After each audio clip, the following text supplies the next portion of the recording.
रेभेन्सा विश्वविद्यालय नाम परिवर्तनर अनावश्यक वितर्क बंद करी राज्यर शिक्षा समस्या दूर करने दाबी में छात्र विक्षोभ।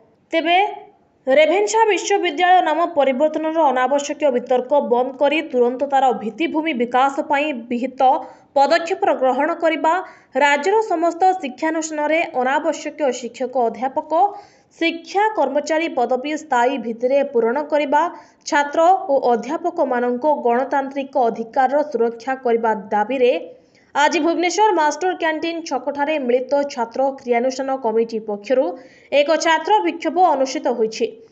छात्र विक्षोभ स्थल में एआईडीएसओ राज्य संपादक सिद्धार्थ रथों सभापतित्व में एक प्रतिवाद सभा अनुष्ठित होइथिला। उक्त सभारे एआईएसएफ राज्य सभानेत्री संघमित्रा जेना, एआईडीएसओ राज्य उपसभापति भाग्यरवि दास, ऑफिस संपादक नमित सरकार, सप्तर्षण राउल, विनोद सेठी, तरुण सेना नायक, ईशाधर देवीव्रत बेहेरा प्रमुख वक्तव्य प्रदान करथिले। वक्ता माने निज वक्तव्य कहिथिले राज्य में आज शिक्षा समस्या दिनक दिन वृद्धि पाइबार लागिछि। विशेषकर राज्यर अधिकांश शिक्षानुष्ठान शिक्षक अध्यापक पदवी खाली पड़िथिबा हेतु छात्र छात्री माने पाठ पढ़िबारे नाही नथिबा असुविधार सम्मुखीन हेउछन्ति। शिक्षा कर्मचारी अभाव फल शिक्षानुष्ठान मानकर अन्यान्य कार्य विशेषकर फल प्रकाशन नाम लेखारे बहु विभ्राट घटुछि।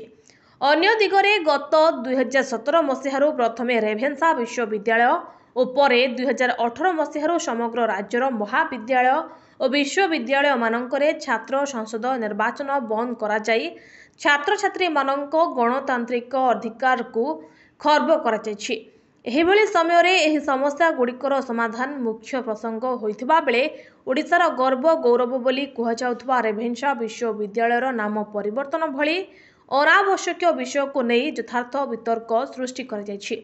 तेणु तुरंत एही वितर्क बंद करी राज्यर शिक्षा समस्या समाधान पाई राज्य सरकार विहित पदक्षेप ग्रहण करंतु, अन्यथा आगामी दिन में राज्य में बृहत छात्र आंदोलन गढ़ी उठिबो बोली छात्र नेता माने चेतावनी दैछन्ति। छात्र विक्षोभ स्थल मिलित छात्र क्रियानुष्ठान कमिटी पक्षरु एक प्रतिनिधि दल मुख्यमंत्री को एक स्मारक पत्र प्रदान करथिले। भुवनेश्वर पद्मलोचन मिश्रଙ୍କ रिपोर्ट, एनटीवी।